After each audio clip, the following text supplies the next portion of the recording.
menjadi penyebab mahasiswa menolak kebijakan efisiensi anggaran, khususnya anggaran pendidikan? Selengkapnya kita tanyakan pada Iqbal Ciesa Wiguna, Ketua Badan Eksekutif Mahasiswa Universitas Indonesia. Selamat sore, Iqbal. Ya, Iqbal, yang Selamat paling... sore, Mas Radi. Baik, yang paling Anda cemaskan atau teman-teman mahasiswa cemaskan dari penghematan anggaran ala Prabowo, terutama di sektor pendidikan, bisa diungkapkan, Iqbal? Baik, seperti yang kita lihat minggu lalu sudah beredar berita yang cukup mencemaskan teman-teman mahasiswa, yang cukup bisa mencekik teman-teman mahasiswa, yaitu terkait dengan penghematan anggaran pendidikan yang kiranya kurang tepat. Dan ujungnya adalah terancamnya 600.000 lebih mahasiswa yang ada di Indonesia itu penerima KIPK terancam untuk putus kuliah. Lalu ditambah lagi pendaftaran KIPK yang sudah dimulai untuk tahap 2025 itu terancam untuk tidak lanjutkan. Itu hal-hal tersebut yang membuat kami mahasiswa marah, yang membuat kami sedih karena teman-teman kami terancam untuk putus kuliahnya. Oke, tapi kan Presiden ini mengklaim begitu, Iqbal, manfaatnya akan kembali ke rakyat sebenarnya, efisiensi anggaran ini. Tapi mahasiswa hari ini melancarkan protes termasuk Anda dan teman-teman. Jadi langkah hemat ala Prabowo Gibran ini yang paling Anda khawatirkan di sisi mananya?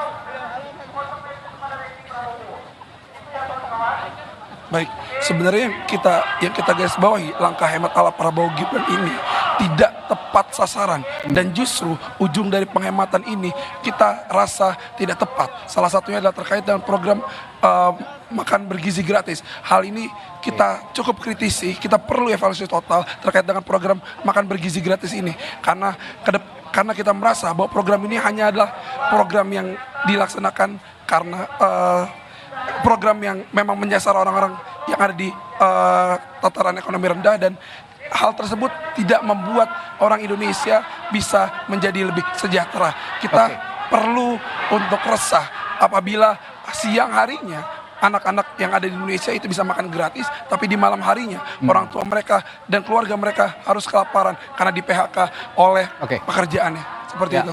Poin Anda dan teman-teman tidak tepat sasaran, itu tadi yang saya garis bawahi ya. Lalu apakah Anda dan teman-teman juga sudah beraudiensi dengan Kementerian Pendidikan Tinggi, begitu Iqbal, untuk masalah impact yang paling terasa untuk dunia pendidikan misalnya?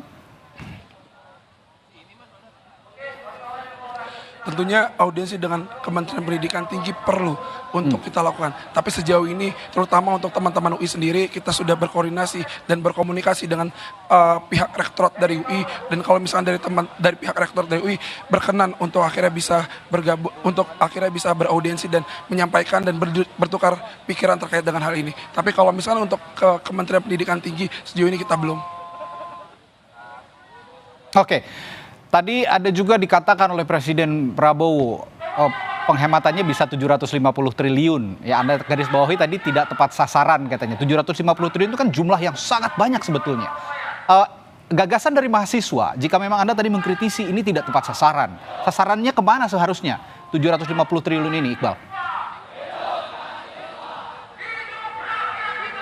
Maaf Mas, boleh diulang tadi agak sedikit. Oke, baik, saya ulang pertanyaannya.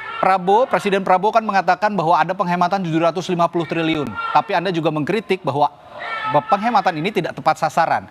Jadi menurut teman-teman, menurut Anda juga, yang tepat sasaran ini diarahkan kemana jumlah efisiensi 750 triliun ini, Iqbal? Tentunya Presiden Prabowo dan kabinetnya perlu untuk mengevaluasi kembali. Memang kita lihat banyak kementerian-kementerian yang diefisiensikan anggarannya.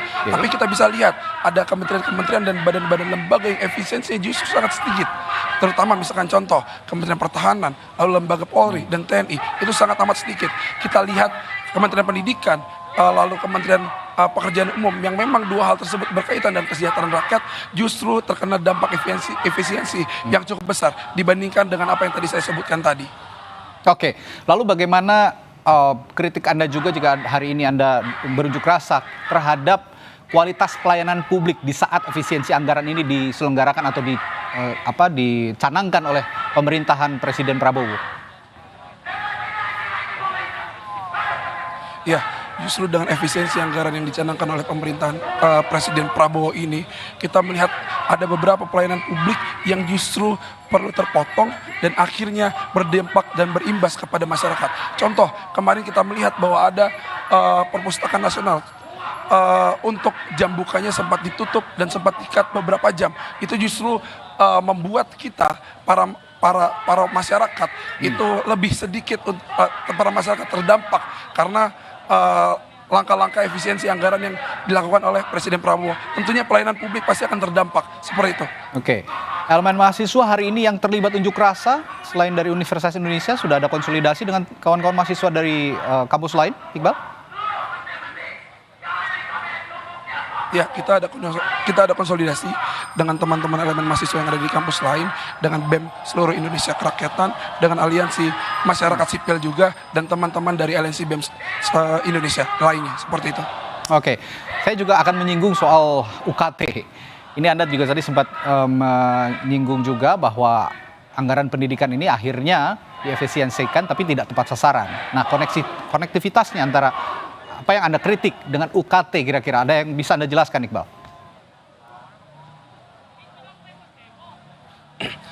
Saya rasa ini cukup tegas dan sudah disampaikan juga setahu saya oleh Kemendikti bahwa mereka menyampaikan bahwa ada kemungkinan UKT akan naik dari bentuk penghematan anggaran yang terjadi di Kemendikti tersebut dan itu sudah jelas disampaikan oleh Kemendikti pada saat itu. Lalu dalam waktu dekat ini apa yang akan teman-teman mahasiswa lakukan? Khusus soal anggaran pendidikan dan terkhusus lagi soal UKT ini, dampak dari efisiensi. Boleh diulang, Mas? Ya, dalam waktu dekat ini, Iqbal, kira-kira konektivitas tadi apa yang Anda kritik dengan perihal UKT ini, dalam waktu dekat apa yang akan teman-teman mahasiswa dan Anda juga lakukan?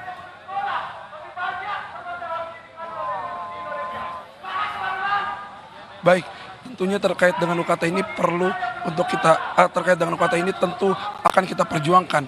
Baik itu kita bergerak turun ke jalan, aksi massa untuk menuntut kepada pemerintahan Presiden Prabowo dan terkhusus kepada Kemendikti, ataupun kita bergerak ke masing-masing dari universitas masing-masing. Seperti itu. Seperti yang tadi saya sampaikan juga, dari UI sendiri sudah bergerak dan mencoba untuk beraudiensi dengan pihak kampus sendiri. Seperti itu. Oke, Iqbal, saya ingin tegaskan kembali sebenarnya soal efisiensi ini dan perihal-perihal yang poin-poin utama yang Anda kritik dan teman-teman mahasiswa kritik hari ini melalui aksi unjuk rasa.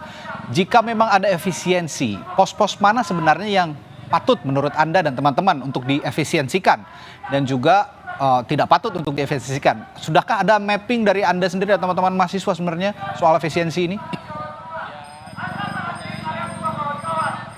Oke, terkait dengan efisiensi tentu pasti ada poin baiknya. Contohnya apa yang disampaikan terkait dengan anggaran belanja ATK atau anggaran untuk pertemuan atau anggaran untuk dinas perjalanan, tentu hal tersebut baik untuk diefisiensikan. Tapi apabila efisiensi tersebut sudah menyasar kepada pelayanan publik, pelayanan pendidikan, pelayanan kesehatan, pun kemarin kita mendengar apa yang dari paparan yang didapat bahwa pendidikan dan kesehatan itu menjadi prioritas pendukung. Justru hal tersebut yang perlu menjadi kritik dan perlu dievaluasi oleh pemerintahan Pak Prabowo sendiri. Oke, jika tuntutan mahasiswa dan teman-teman dan juga Anda hari ini tidak terpenuhi juga begitu, ada aksi lanjutan kira-kira ke depan? Tentu kita akan terus berkumpul, menghimpun semua kekuatan-kekuatan dari mahasiswa, dari elemen-elemen aliansi masyarakat sipil lainnya, untuk akhirnya tuntutan-tuntutan kita semua bisa dipenuhi, untuk akhirnya masyarakat Indonesia bisa kembali adil dan bisa kembali menerima keadilan dan kesejahteraan yang perlu dirasakan oleh seluruh masyarakat Indonesia. Oke, terakhir saya beri kesempatan Anda kembali, Iqbal, sebagai Ketua BEM Universitas Indonesia untuk mengutarakan tuntutan yang paling pokok kepada pemerintahan Presiden Prabowo Subianto. Silakan. Oke, terkait dengan tuntutan mahasiswa UI membawa tuntutan-tuntutan. Yang pertama adalah terkait dengan Inpres nomor 1 tahun 2025. Kita rasa Inpres ini merupakan salah satu sumber masalah dari seluruh masalah yang ada. Kita menuntut untuk Presiden Prabowo untuk mencabut Impres nomor 1 tahun 2025. Lalu yang kedua adalah terkait dengan RUU Minerba. Kita sangat menolak bahwa kampus dijadikan alat untuk bisa mengelola tambang nantinya.